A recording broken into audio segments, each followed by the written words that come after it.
Cette autobiographie en forme de réflexion sur la liberté, était-ce l'occasion de répondre aux attaques dont vous êtes l'objet depuis les débuts de Face à l'info sur CNews, en 2019 ? Christine Kelly, c'était surtout une façon d'être transparente avec les téléspectateurs. Dire comment j'ai vécu leur soutien indéfectible, leur expliquer aussi pourquoi je suis là, pourquoi je résiste et quel est mon engagement. Des détracteurs, il faut qu'il y en ait, mais je préfère favoriser le positif. En parlant de vos détracteurs, ils vous reprochent de n'avoir que des chroniqueurs de droite. Même Pascal Praud, votre confrère très critiqué, a Laurent Geoffrin ou Jean-Louis Burga comme caution de gauche. Charlotte Dornelas ou Mathieu Bock-Côté ont des convictions conservatrices, mais je sais que Marc Menant a le cœur qui penche à gauche, et pour Dimitri Pavlenko, je n'en ai aucune idée. De toute façon, je ne demande pas à ceux qui sont autour de la table d'avoir une position mais une réflexion, à partir de laquelle les téléspectateurs se forgent un avis. Il est paradoxal de constater que l'émission de Pascal Praud et la mienne sont ciblées par des gens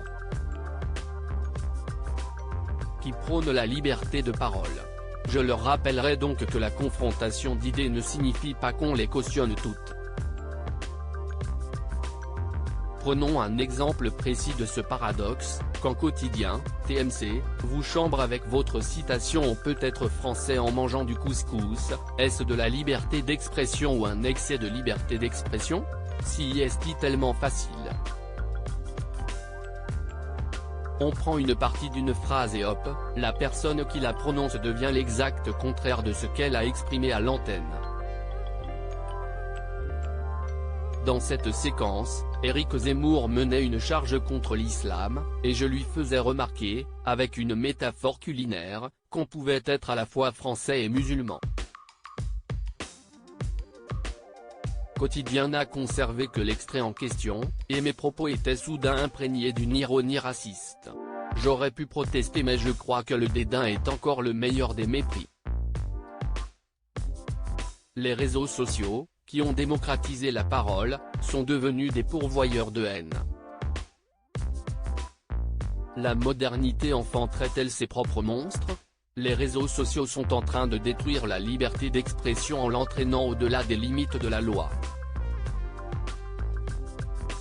Pourtant, je me suis battu pour Facebook et Twitter quand j'étais au CSA.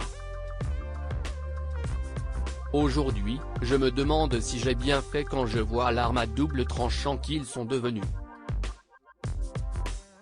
Il est urgent de redéfinir les contours de la liberté d'expression.